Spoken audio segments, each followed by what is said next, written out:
I used to be face-to-face with my students about 3 years ago, and I've realized in an effort to be fully engaging but yet online and in a hybrid class, I had to figure out a new way to communicate with my students because I knew for sure they were not going to just read all my instructions and go for it.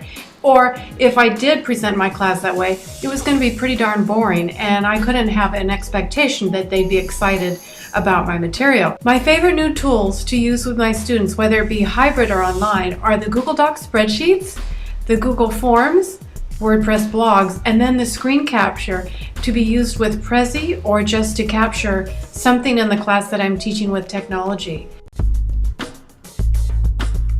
Anytime I have an assignment that's a little bit tricky or difficult to explain or has any technology involved, the first thing I ask myself is how can I make that a video? The value of screen capturing anything you see on the computer is unbelievable. I can't think of a better way to capture learning in a very contained, archivable method.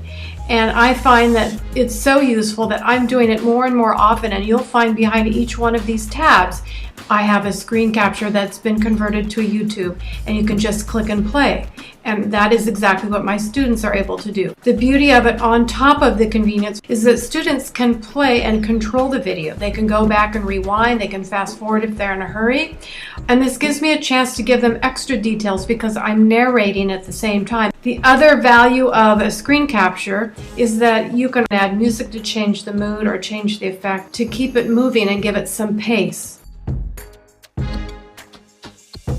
And here's a brief illustration of how those videos are inserted into the class.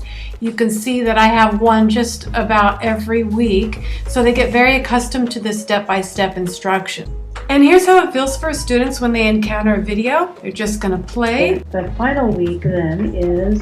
And let's say they didn't catch part of it, so they're just going to replay it. Week 5 is your day of eating.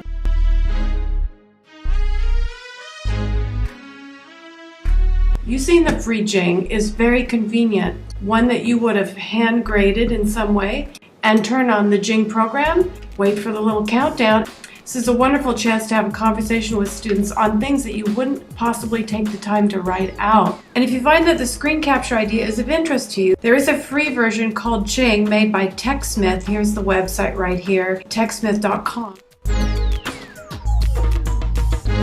Check out the theotc.mp4 website I've developed here. It's under construction, but you'll see tabs of different teaching tools I use, explanation for how and why I'm using it.